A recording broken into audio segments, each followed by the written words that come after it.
As a fourth-generation entrepreneur and business owner, I know the grit and grind that it takes to run a business. With ChingonSA, we're capturing stories from other local business owners and sharing them with you, our querido community of San Anto. From the culture, for the culture. What's up, everybody? Welcome back. Bienvenidos once again to another episode of ChingonSA. Man, I am super excited to bring this show to you guys today, right here from the MIG studios. Super excited to introduce our guest to you guys. So we're just going to jump right in, man. Shelly Lares is here today, guys. I am super excited. Shelly is a music industry veteran of over 40 years.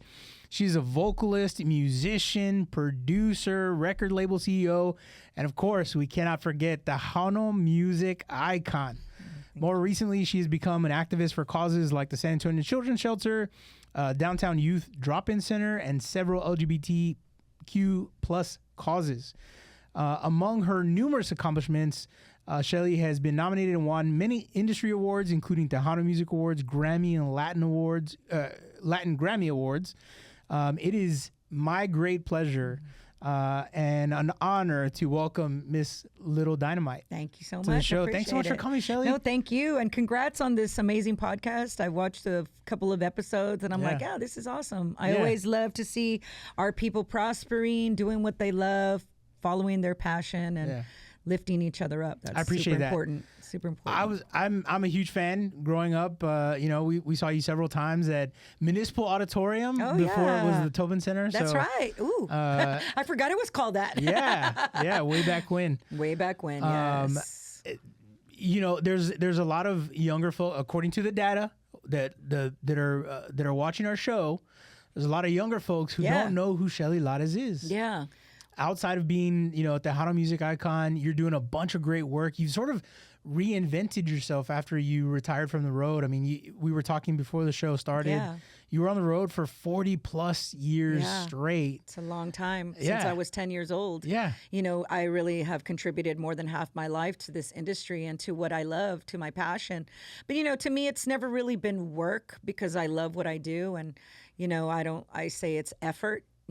And you always put in effort to something that means something to you. And I'm very passionate about music. I'm very passionate about educating the new generation of artists that want to become artists and musicians and aspiring songwriters. And now I'm introducing my music to a whole new generation. I love it. I just recently released, should I say, my 1994 album, which was one of my biggest selling albums, Quiero Ser Tu Amante, to streaming platforms. And I purposely don't have all of my discography up because I have 27 albums somewhere around there. Yeah. So I don't have them all up yet. And I'd been waiting on that when everybody's asking me for it. And within a couple of weeks, it had already hit over 2 million streams and it's counting. I mean, it's crazy that people still want the 90s music. Yeah, for sure. I mean, I still listen to Tejano music on the streaming platforms. I wish there was more available. I'm glad you said that. Yeah, well, a lot of the previous artists don't really have ownership, so it's really tough for them to be able to do that. Of course, a lot of artists are re-recording the stuff, which is also really awesome to do. Yeah.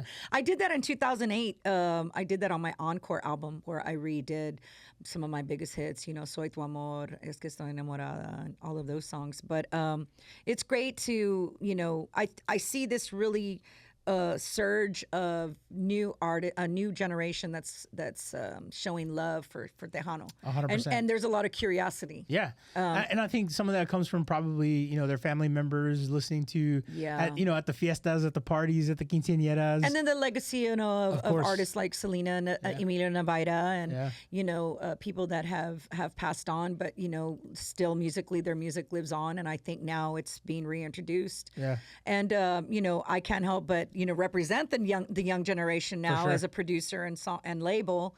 So people are like, oh, well, this is my producer, Shelly Lares, and she's been this and this. So then their fans go and research me. Yeah. So it's really cool to see how it works. But also don't forget about the mentorship piece of it too, right? You're a mentor to these folks. I love being a mentor. Yeah. Like, I love it. And I don't only mentor young artists. I mentor veteran artists as well. Absolutely. I mean, people in my industry still that call and ask me for opinions. And that goes for radio stations, promoters, musicians, artists, songwriters.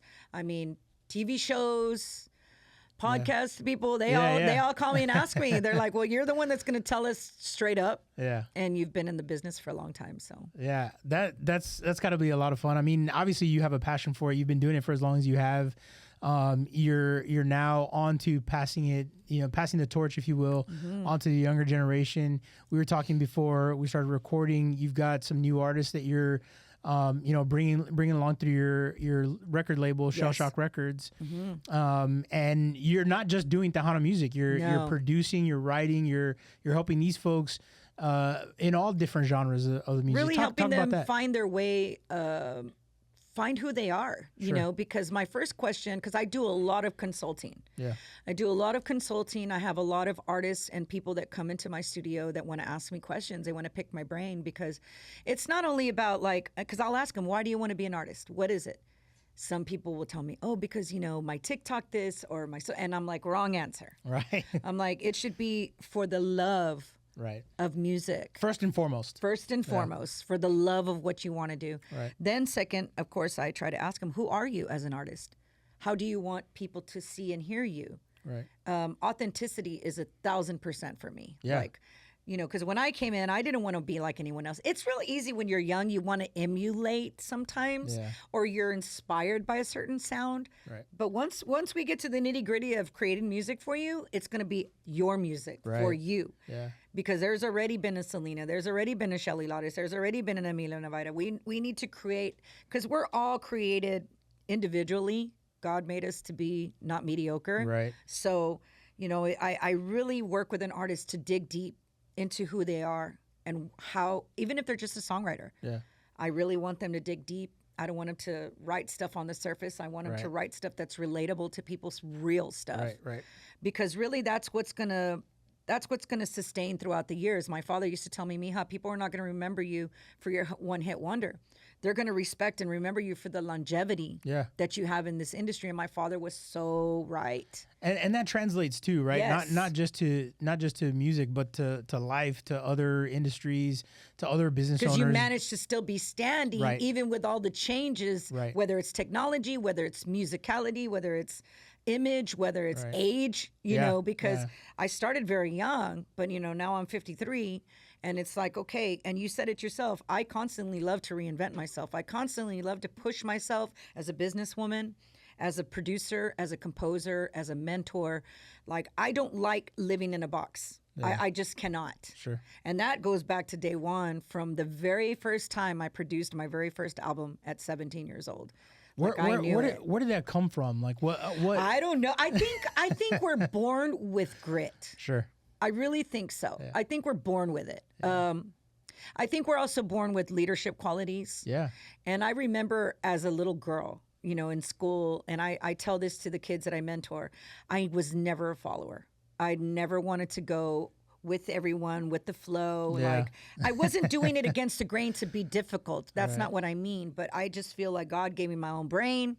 God gave me my own ability to figure things out. God gave me my own ability to lead the way, to help other people, But I remember being a child and, starting at age 10, I started with a local band here in San Antonio, which was a Tejano Orquesta, Hot Tamales. That was the name of the band. I love it. And they played for my sister's wedding in 1982. And I was already singing around house. I would sing a lot of soundtrack movies. I was singing the music, the music to the movie Fame. Yeah. I was singing like Grease 2, Grease. Yeah. Annie, like Flashdance. Like, I was obsessed with musicals and soundtracks. Yeah. So my sister wanted me to sing with the band, and I was like, well, how am I going to do it? Because they're a Tejano band. They sing in Spanish. I don't sing in Spanish. Wasn't singing in Spanish at this time. Yeah. I understood it, but I didn't sing it. Yeah. And she's like, it's okay. They'll learn an English song. So we learned an Olivia Newton-John song. And the night I went to practice with them, they were just blown away. I was 10 years old. Yeah. They called my dad that very night and asked if I could do another wedding prior to my sister's wedding. Really? So I went and did this wedding at the Royal Palace on the south side of San Antonio on Military. Yeah. Walked into 300 people in this ballroom. I got on stage and sang the one song. No hesitation. Yeah. Everyone came to the front of the stage, and I was thinking, this is where I want to be. This is it. I love it. They encore, another otra. And we only knew one song. We did the same song again. That's when they asked my dad if I could join the band. And I stayed with them for 4 years. But after 4 years, at age 14, I recorded my first record with them, recorded about 4 or 5 45s with them until 14 years old. That's when I was like, Dad, I want my own band. I just feel like they're happy being in San Antonio, and I wanted to do this as a career. I wanted to have my own music, and so we developed my own band of younger guys. Yeah. And started doing that. Talk to me about the dynamic between, because you mentioned, before we started recording, I wish we would have recorded everything that we talked about before we started recording. We can still talk about it. We'll talk about it. So I'll take you through the journey. I know, right? So you mentioned that your dad was your manager. Talk about that dynamic. I think what helped us, what helped me a lot was, first and foremost, my dad was my dad. Sure. And my dad was our protector, our teacher, our disciplinarian. Daddy and Mom, we grew up in a very structured household. Not like here in San Antonio, not in a bad right? way. Yeah, I'm the baby of 4, so I have 2 older sisters and a brother.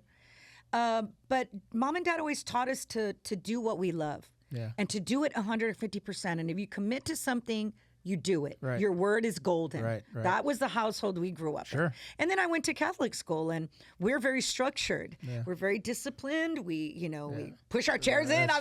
We just, to me, I think that it's almost like being in the military. Yeah. You have rules. Yeah. And rules apply to everyone to this day, even though you're an adult. Yeah. We all have to follow certain rules in our jobs and when we're driving, laws, it's nothing unheard of. Right. So, but Daddy was a businessman already. My mom and dad owned a business. They did engraving, rubber stamps. We used to embroider the military fatigues. Oh, wow. My father made a lot of the historical markers. My dad made a lot of the seals that you see that are given in the military. Yeah. My father made all of those things. And so he was already a businessman. Sure. So he had the mentality already. Right. He had that mentality. So when I said I wanted my own band, Daddy, we got the band of younger guys, and one of them was my cousin, Shelly Lares, who was going to Jefferson High School at this time. And he knew a lot of young guys that were musicians, and they didn't play Tejano. Right. But by this time, I was doing Tejano as well, plus English stuff. And so Daddy kind of, set the tone for the band members. Look, we're in a band, we're going to have a good time, but this is a business. They started getting paid like it was a business.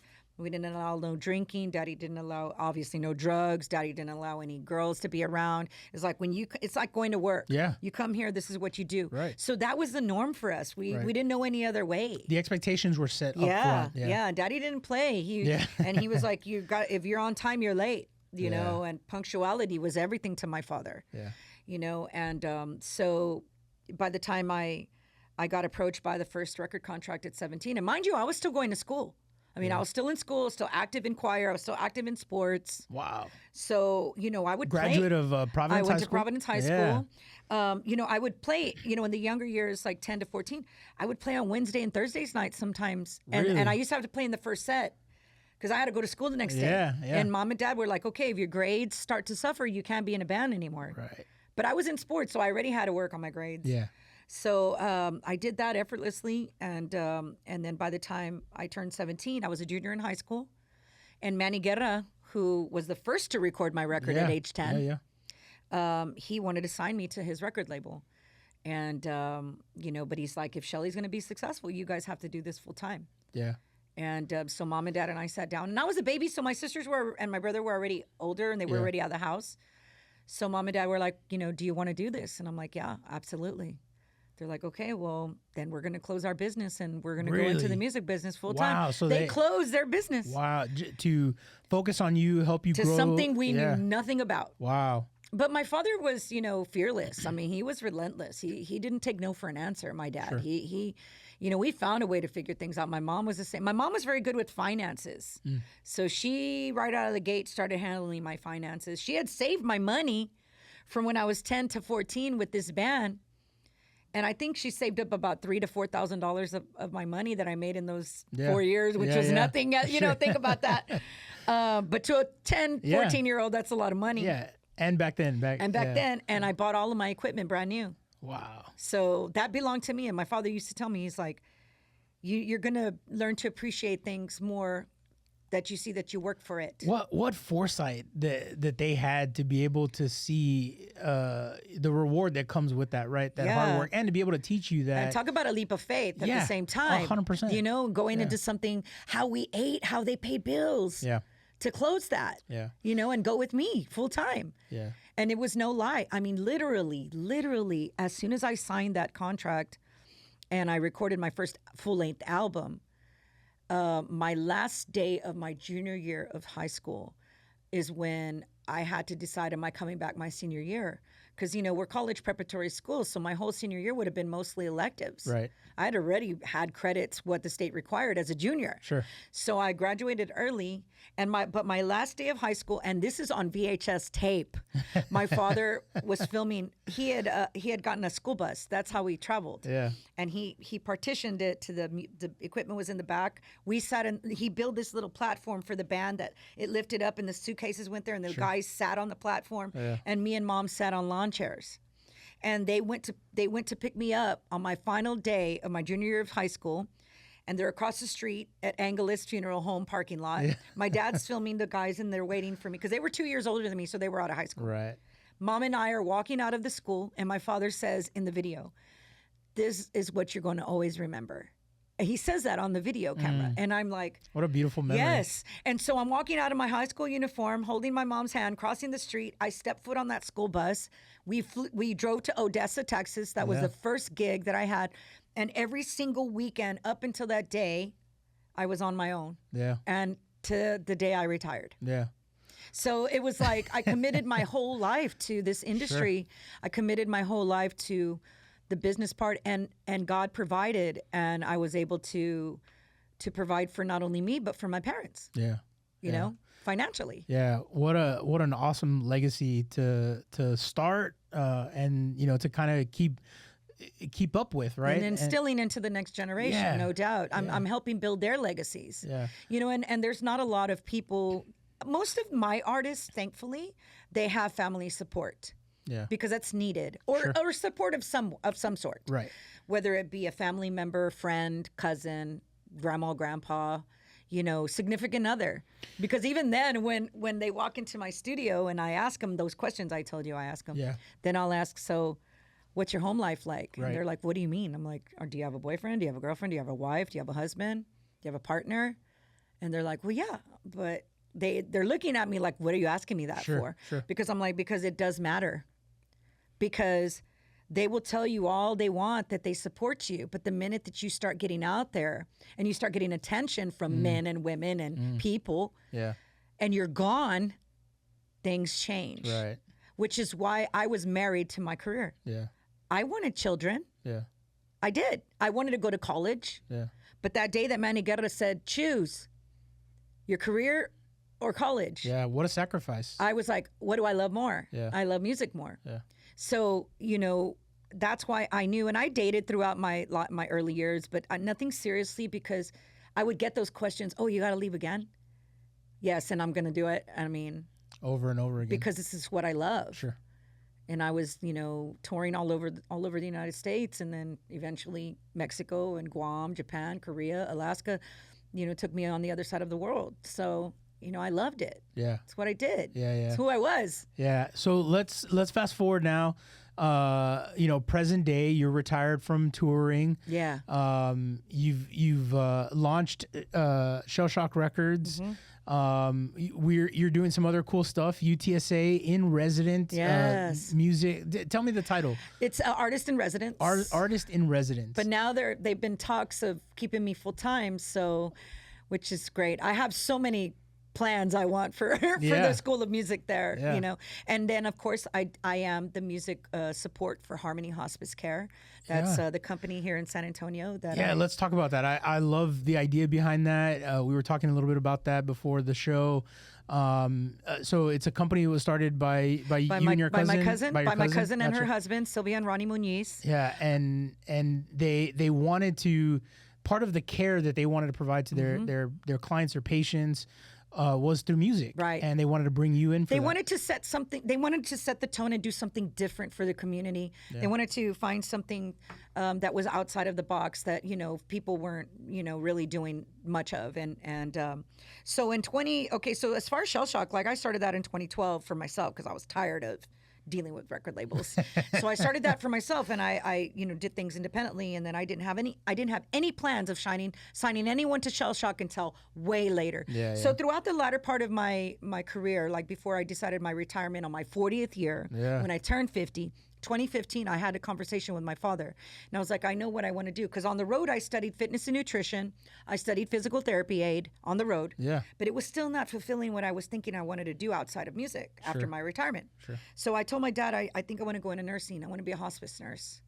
Because my father had suffered a stroke in '99 at my show in Fort Wayne, Indiana. Oh, wow. And so Mom and I were stuck in Fort Wayne with my father for over a month till I could fly him back home. This was pre 9/11. Yeah. So my family and could meet us at the terminal at this time. Yeah. And so my dad became paralyzed on the right side. That's when he stepped down from road manager, and my mother stepped in as road manager. Oh, wow. I didn't even realize that. So, yeah, my mother stepped in, and my mother was deathly afraid. I'm like, Mom, you've been doing this my whole career. Yeah. Like, you've been part of it. So, Mom and I were my dad's caregivers, and I loved taking physical care of my father. Sure. I loved it. So that's when I was like, that's what I want to do. I want to care for another human being. I want to take care of someone, So I told my dad I want to be a hospice nurse. He goes, do it. So 2016, my father passed. 2017, I was busy on the road. 2018, I was busy on the road. 2019, I was busy. Then COVID hits. And I was like, okay, it's getting close to my 40th year. I made my announcement in 2021, and I had my heart and my soul set on going to nursing school right out of my retirement. 2021, UTSA is calling me. We want you to be the first artist in residence. I'm thinking, I can't do it. I'm going to go to nursing school in 2023. I can't do this. My wife was like, you want your studio. You wanted an old home. Look, I found this. Let's go look at it. I'm like, no, I'm not going to have time for my studio. I'm going to go to nursing school. 2022 is 2023 is when my cousin Sylvia from Harmony Hospice says, hey, I want to add music therapy, music support to my company, and I want you to do it. When I had already been ready to go to nursing school, April of 23, I promise you, I fell to my knees after that phone call, and I began crying, and I was like, God, if this is where you truly want me to stay and be. And it just became abundantly clear to me that God gave me the hospice I wanted, right? Yeah. He was giving it to me. Yeah. You said you wanted to work in hospice. Well, here you go. But music is what I gave you. Right. So I'm giving you the best of two things, because I feel like we're born with many gifts, not just one. Sure. So I knew that music was one, and I realized helping is my other. So he was giving me best of both worlds. That's beautiful. So I accepted the UTSA position. I opened my studio. I signed my first artist to Shell Shock, and started mentoring and doing artists. And then I accepted the Harmony Hospice, which I absolutely love, because music is such a powerful gift. It's something that we all have in common in this world. We all just like different types of music. Right. But music is our best friend. Yeah. We listen to music when we're feeling certain ways. Mm-hmm. And I knew that it was my connection with my fan base throughout the 40 years. Yeah. I entertained and connected with thousands upon thousands, with Japanese people, with Koreans, with Mexicanos, like people of all walks of life. Yeah. So, and there's something to be said also about the sort of, it invokes a memory. Yes. Usually, right? Like when the first time you hear a song. It takes you back. Yeah. Right? It takes you back to your first love, or, the time you were with your friends in school and y'all were doing things maybe you weren't supposed to. I don't know. It just takes you back. It reminds you of a family member. Tell us, Shelly. It sounds like you want to get something off your chest. What were you doing? I was a good kid. I was very quiet. You would not believe I didn't talk very much.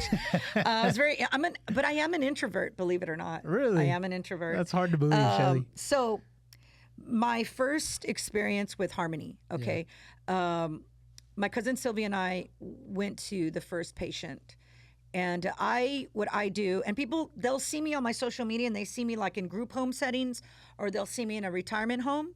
And I share those videos because I want people to see how music makes people feel.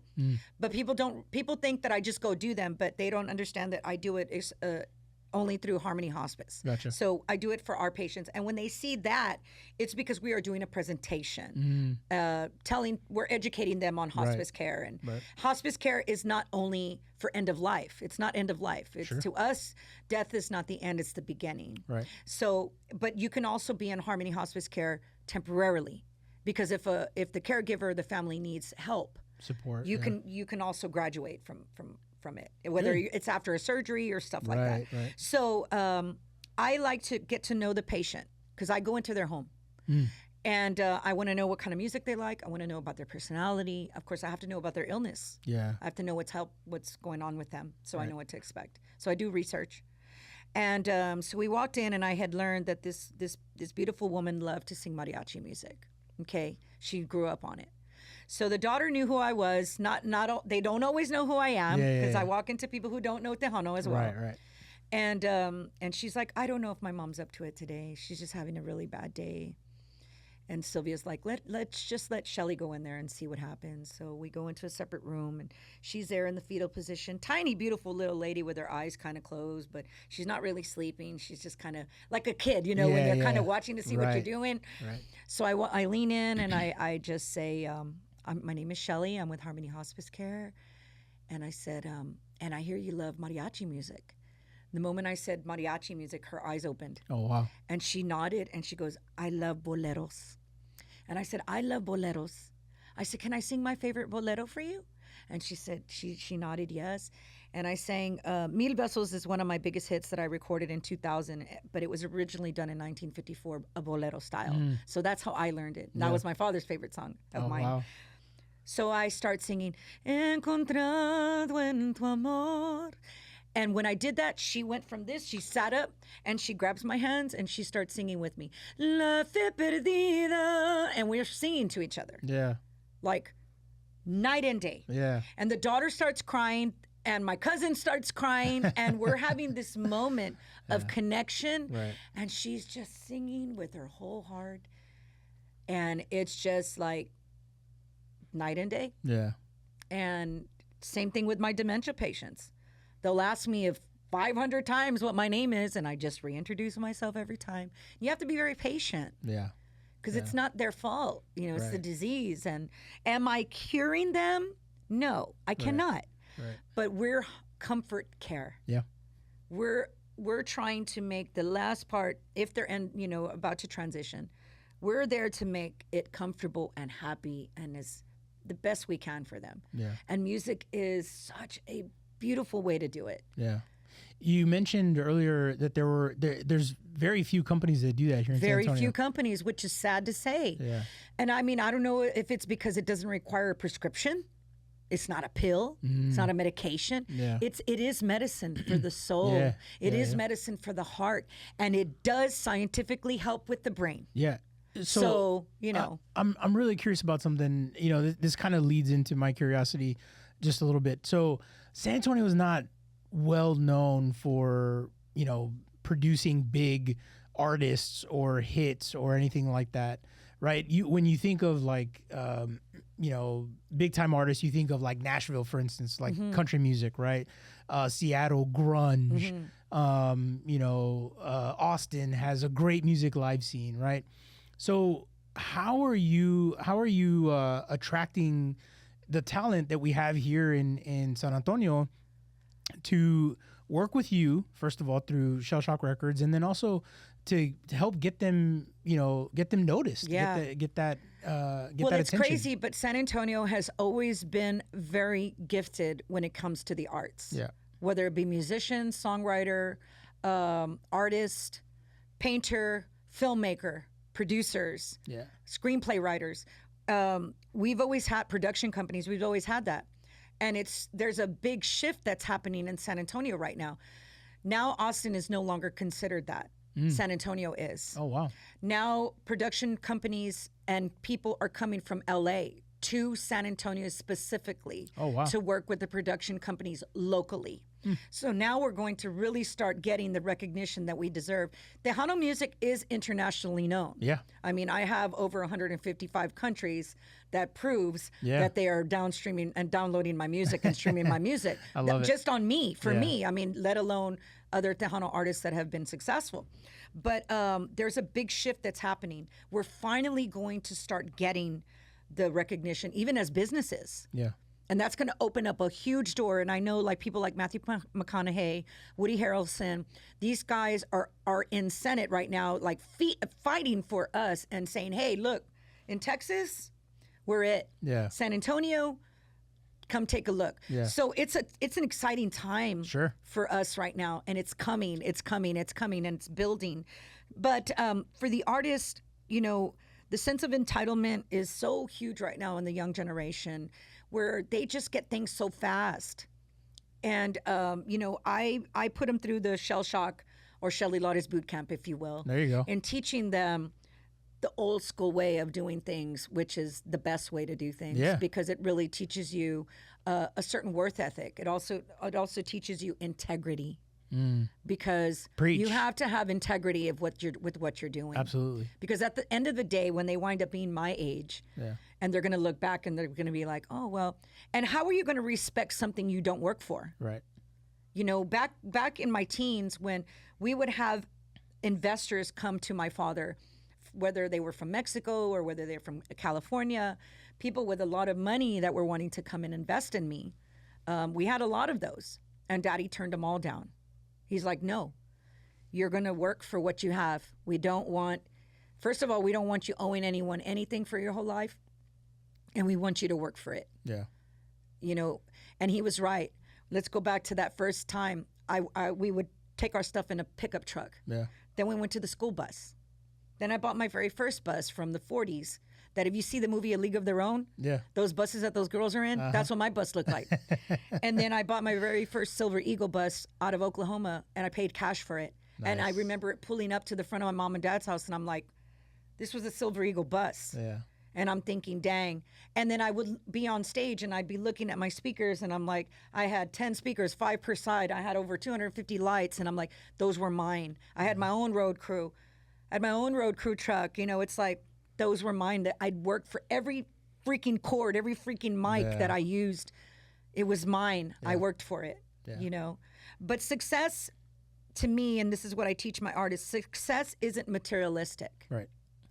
Success is the most you make out of what your life is. Yeah. It's In the experience. best It's a way. journey. Yeah. Yeah. Even if you're not in it to live in a fancy home, to have a lot of money, but you are doing something that absolutely still pays the bills and you're able to pay your bills, Right. but that you absolutely are passionate about, that's what success is. Yeah, for sure. That is what life should be about. So thinking about your business right now, about the multiple different opportunities that you're in, what is one challenge that you're facing in, you know, kind of, and how are you navigating that challenge? It would be with my artists. Some of them, you know, teaching them the business part of it. Yeah. And again, if it's not coming out of your pocket, you don't really think about it too much. It hurts a little less. It's like, they're like, oh, well, I'm not going to give it this much. So I have to find a way where, yes, through the Shell Shock name and through Shelly Lares, they're not starting at A per se. Right.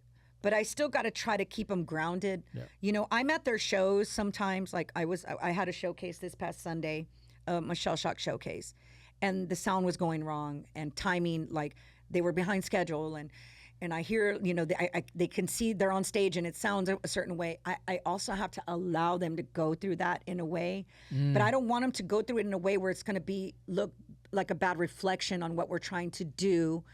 You know, so there's so many areas, there's so many elements to the music industry. It's not just the artist, it's not just you creating music. It's like there's a lot of elements. So let's talk about, you know, we'll go through all of the steps. So when they walk in and I have this conversation with them about why they want to do it. Okay, we established that. And then we're like, okay, musically, what are we going to create for you? I want to create something. And my job as a producer is not to make it for them, because I'm going to tell, I would accept them to tell me what I told Manny Guerra at 10 years old, at 17 years old. Manny, how are you going to produce my music if you're not in here? Right. And you're not in here. Right. I know how I want to express myself. So I want my artists to know how they want to express themselves. And I just do it on a different level, right? So we create the music, but then you have to have a photo shoot. So then you got to not only pay for the studio, you got to pay for the musicians, you got to pay for a photographer. Yeah. Then we got to have graphics, right? Well, then you're going to do that. Then we got to do the mix and master. We do all of the photos. Then we got to send it to radio. Well, I have Rosie Allison from Rap who works with me at Shell Shock. We have over 500 stations. So then we got to prep this. We got to put it in a professional way that we're going to send it to radio. Then we got to upload it to DistroKid or TuneCore. And guess what? You got to pay those platforms to have your music up there. So there's money. Right. So I'm trying to show them, look, this is what it costs. Yeah. If you want to do this on your own, this is what it costs. Right. And then them just really being able to, they have a stumbling block and they so easily get thrown off. Mm-hmm. They get thrown off. They get off course really easily. Yeah. And understanding that once you become an artist, you're not you anymore. You're not a normal person anymore. Yeah.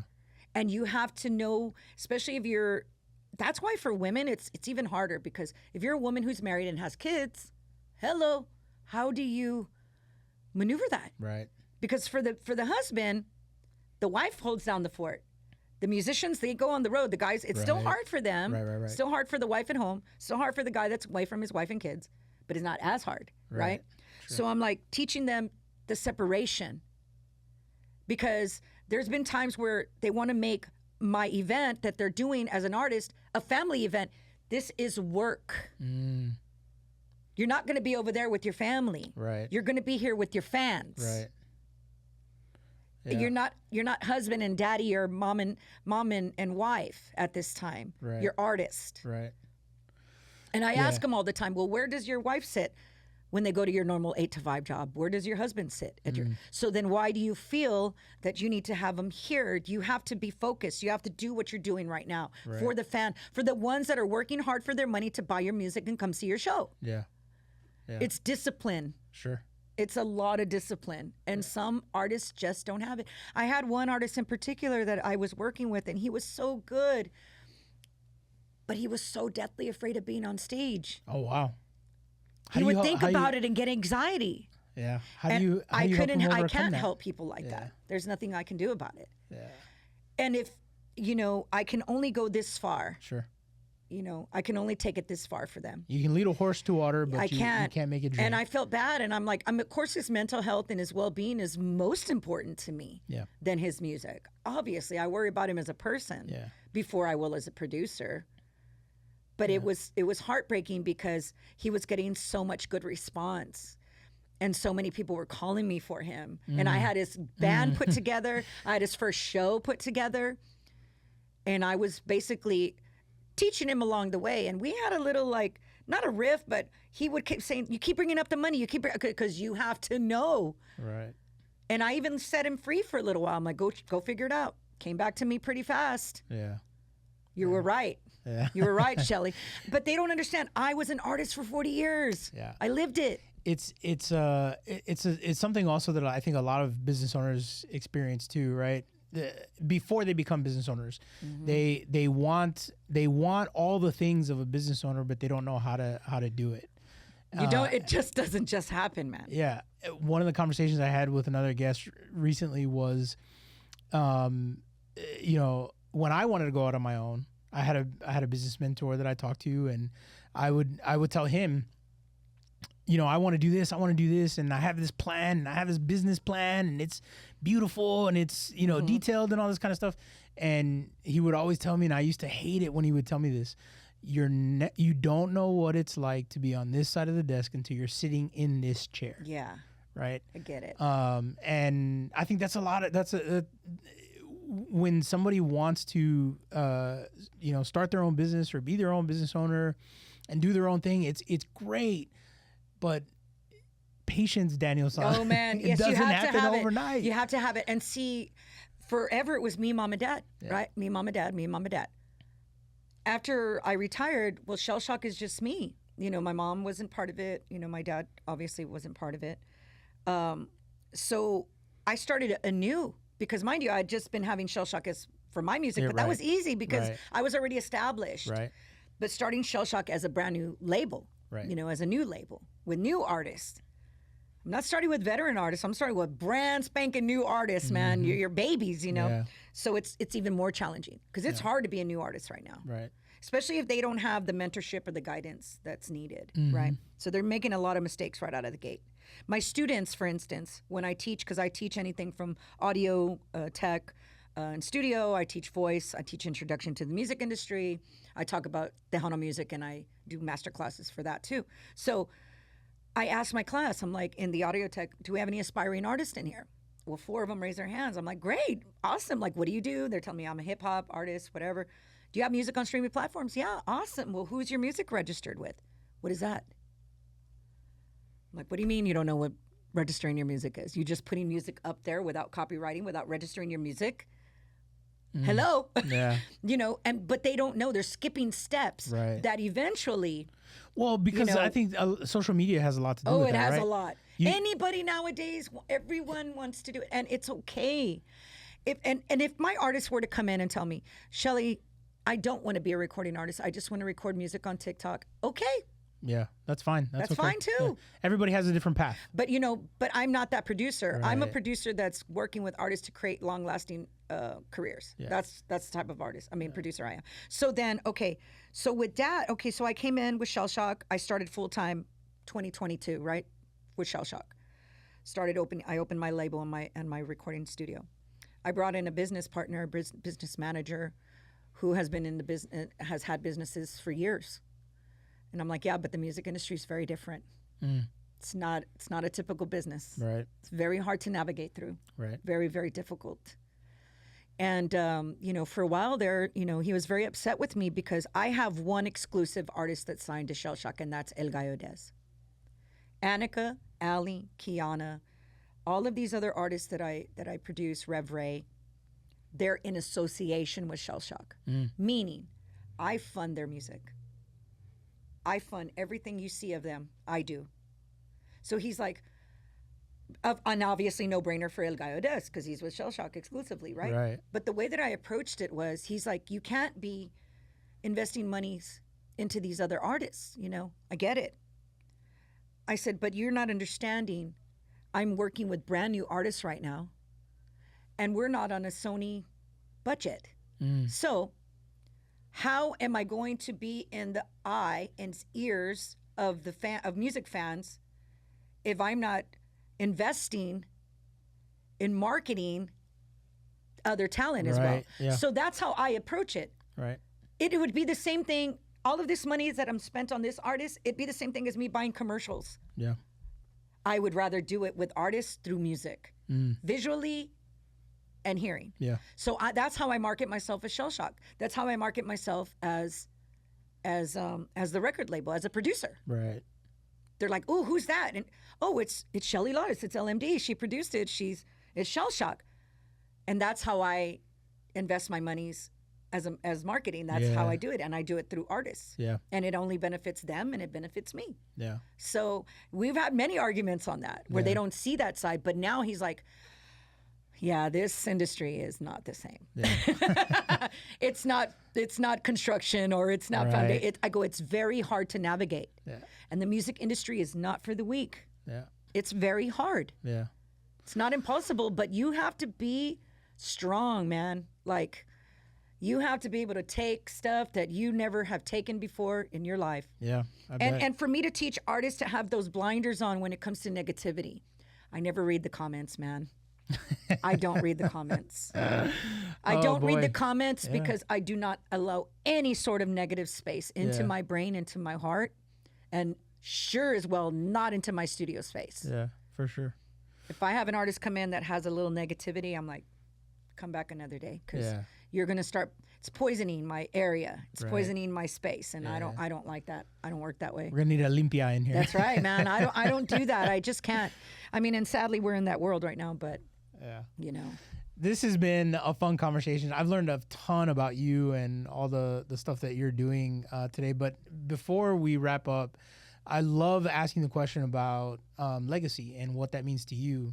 What does legacy look like for Shelly Lares? What does that mean for your business? What does that mean for your family? What does that mean for you? I think, well, it all just comes back to me. So it would all, whether it's my business, whether it's my family, it's just, to me, a legacy is how you lived your life and how you made other people feel. Yeah. That's really it. Yeah. Did you love your fellow human? Did you make them feel good about themselves? Did you encourage them? Did you help them in any way that you possibly could? Did my music do it? Even if you've never met me a day, did you listen to one of my songs and did it make you happy? You know, did it remind you of grandma or grandpa?